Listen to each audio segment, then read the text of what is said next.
Welcome to Breakthrough Weekly. I'm your host, Monica Pelayo. If you're new here, welcome. I'm really glad you're here. And if you've been listening week after week, thank you. Your time and attention truly matter.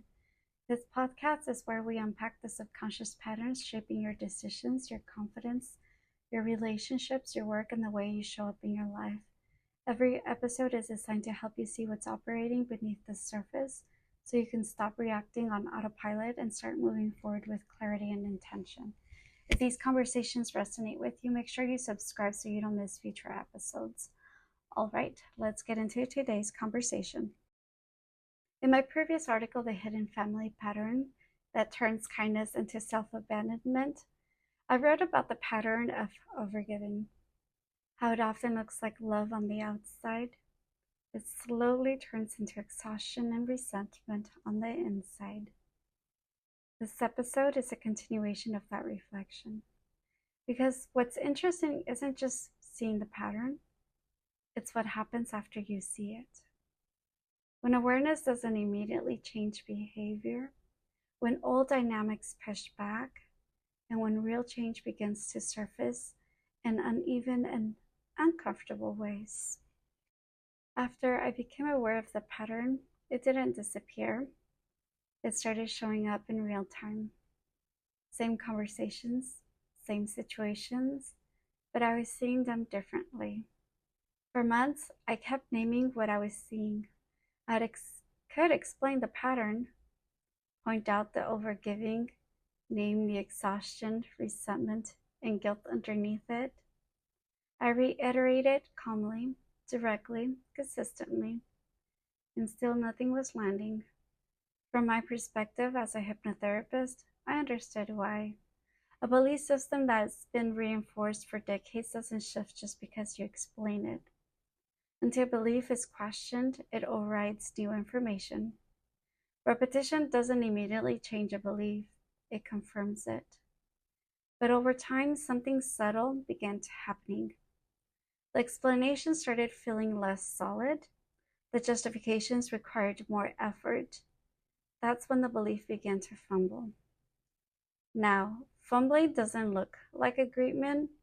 It looks like resistance, justification, moments of insight followed by guilt, pulling everything back into place. But that instability, that's not failure, that's opportunity. That's the moment belief change becomes possible. One afternoon, my mom and I were talking about the same situation we had been circling for months. Same responsibilities, same expectations. She paused mid-sentence and said something she had said before. I can't keep doing this. In the past, that sentence was always followed by explanations, why she still had to help, why she couldn't say no, why this situation was different. But this time, she stopped herself. She said, we need to figure out a plan for the next 1 to 2 weeks because I can't keep doing this anymore. I need time to take care of myself. She looked exhausted, but for the first time, she wasn't defending the pattern. She was acknowledging that what she had been doing wasn't sustainable and that her life mattered too. Around that same time, I was talking to my aunt. She had spent 6 months helping care for my uncle after his accident. Her life had been on hold. In the middle of our conversation, she said something that stopped me. I wasted 6 months of my life. She didn't say that because she doesn't care. She said it because she finally felt the cost in her body. Someone had told her recently, what was the point of retiring and having the freedom to live your life if you're stuck taking care of your brother and not living it? It wasn't said gently. It made her cry because it was true. That was her awakening. After that, my aunt started setting boundaries out of selfishness, out of capacity. She chose to finish things she had postponed. She said she would come later when she actually had space. When my mom found out, she was upset. Not just with my aunt, but with me. No matter how many ways I tried to explain why I supported my aunt's decision, it was registering. At that moment, all she could see was, she's not helping, I'm alone in this.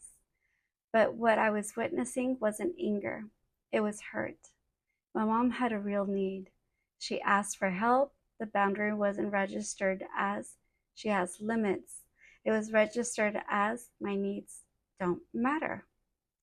And when that belief activates, the deeper meaning becomes I don't matter. That's where the anger was coming from, not because my aunt did something wrong, but because an old belief was triggered the moment the boundary was held. I didn't explain in those terms. She wasn't ready yet, but I could see it clearly. Eventually, I had to say something uncomfortable. She was tired, frustrated. The anger was still there, but the tone had shifted. Instead of defending my aunt again, I shifted the focus. I told her the only person she could truly be upset with was herself, because she was the one continuing to accept a responsibility that was draining her. That was hard to hear. It's easier to be angry at others than to face what we're choosing to carry. I had to be clear. He's not her parent. He is not her child. He is her brother. That distinction matters. Every family situation is different, but in this case, they were taking on a responsibility that didn't belong to them. And by continuing to take over, they were preventing someone else from stepping into their role. As long as they absorbed the burden, my cousin never had to. Overgiving doesn't just exhaust the giver, it removes accountability from the person that should be carrying it. And it keeps the system exactly as it is. For the first time, she didn't argue, she agreed. This is where most people get confused. When a belief begins to shift, the brain pulls you back toward what feels familiar, through guilt, through second guessing, through discomfort. That friction doesn't mean the old belief is winning. It means the new belief is integrating. And when someone keeps holding boundaries, even while discomfort shows up, that tells me the belief underneath has already shifted. The brain is catching up. The changes aren't dramatic, but they're real. The pattern still tries to reassert itself sometimes. That's normal. What's different now is the interruption. Instead of defaulting to obligation, there's structure, planning, sustainability. Each time that happens, a new response gets reinforced, and something else becomes clear. Guilt distorts compassion. Compassion stops being directed inward. It gets projected outward to everyone else.